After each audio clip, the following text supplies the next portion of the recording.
Welcome to number 3 in the current series of reflections under the title Freedom, Freedom.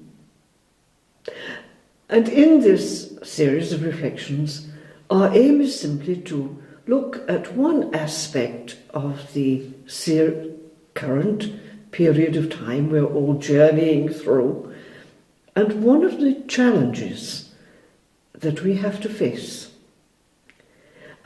So we have already taken 2 aspects of the times in which we're living, that we've moved into living with cosmic proportions and also in an age of high achievement, and realize that the challenge to our high achievement and success is that we have to learn dispossession. So here we are now with number 3. And this is very familiar. We are obviously in an age of digital communication, and here it is, the little cell phone that's an absolute day and night companion, the iPad that goes with us for all sorts of reasons on the journey. We're used to them, they're part of our lives. We're certainly in an age of digital communication. Our youth have been called digital cosmopolitans, citizens of the world.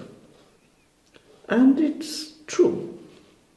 For most of them, technology has given them the possibility of reaching people across all the barriers, political, educational, financial, religious traditions, and so on.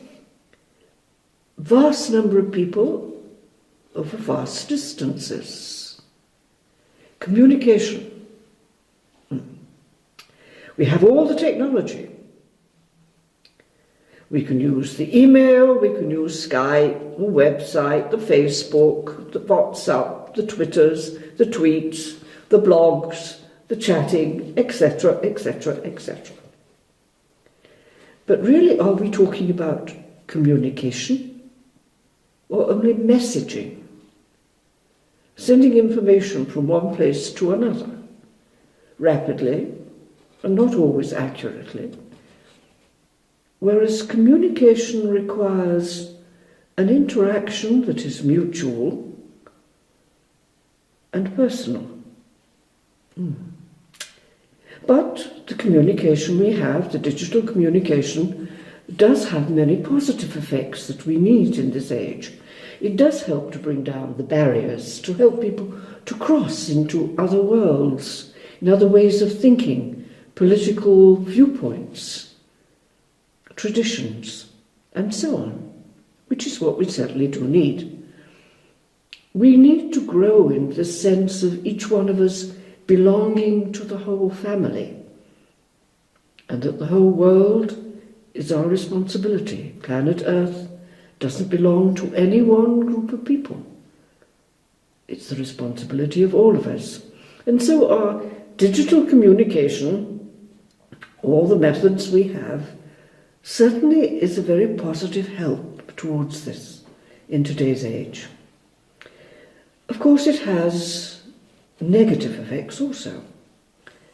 The sense of connectedness is very often false. I have 500 friends on Facebook. Friends? Or 500 names and addresses. The slavery to the technology itself. I must always have my iPhone there. Because if not, somebody may want to contact me and can't reach me. Or I can't reach someone else. And I have the fear of actually being alone. We're also, of course, victims of information that's given to us through the media, skewed political information, lopsided opinions rather than actual factual events. That has, unfortunately, the effect quite often of blunting our individual critical thinking. so that we are losing the freedom to judge and decide independently for fear of aloneness. You know? So, with the positive effects and the negative effects, what do we need to face the challenges, these challenges, in this age of digital communication? Well, the answer is simple but difficult. We need to rediscover silence. Silence helping us to really hear what cannot be heard by words, what cannot be understood and interpreted by mind. Silence. Well, of course we know what silence is, but do we? Silence is at many levels, and even outer silence, we've discovered we don't really know what silence is. When our first astronauts went into space, they described to us how beautiful planet Earth is when it's seen from space. And also they told us, we've heard silence. On planet Earth we never really heard silence, because there is no silence. We're surrounded by sound waves. So even the outer silence, we've begun to realize, is not silence in the lives of most of us. And of course we know that the noise level is increasing in all our cities. Seeking to just get away from it, get out into the country, into the silence, has a very superficial effect. Because a deeper level of silence, which we also have to rediscover, is the noise in the mind, our very speed of information, the information technology that we're all entitled to or victims of, whichever way you want to look at it, leaves our mind full of noise, not really useful information. And we can see how many therapies we've had to develop to help people to quieten the mind, how the increase of burnout is largely due to people unable to bring their minds, their intellectual ability into silence, the growing popularity in Eastern meditation techniques, trying to teach us how to bring the mind to silence. They also tell us of one other thing, which is much more important, that beyond the outer and the inner silence, the physical universe, the mind, there is an inner silence, the center, the innermost self, the source, which can never be reached by words. This silence doesn't talk, and if we're talking in any way, we cannot hear the silence. The truth, the ultimate reality, the mystery of all that is, that which alone is silent, so we can hear it. We do need the outer silence. We need the growing silence of mind to be able to listen even at the physical level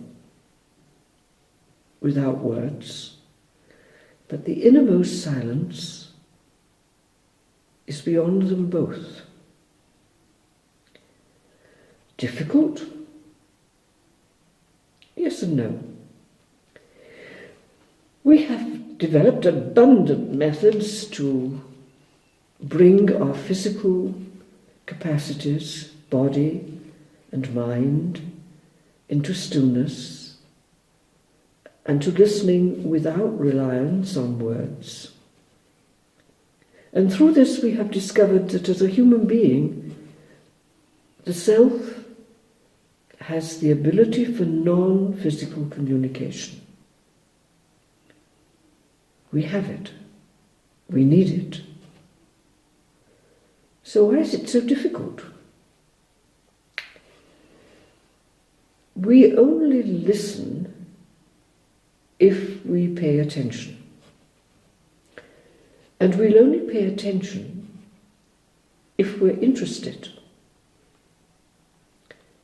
And we'll only be interested if our desire is focused. And so, the challenge and the response to the challenge of this today. Where am I? At the level of messaging only? Do I ever enjoy genuine communication, person to person? Do I ever experience the self that I am in communication with the source, the self that alone is? Can I hear beyond the words? Can I hear beyond the silence? Well, those are questions with which I can answer the challenge of everyday life today. And perhaps you could develop, we could each develop for the coming month, a small practice that every time I pick up my cell phone and open it, I pause and listen. Before I listen to the words, and slowly I'll discover that I can hear the silence, which is the only genuine communication. Self to self.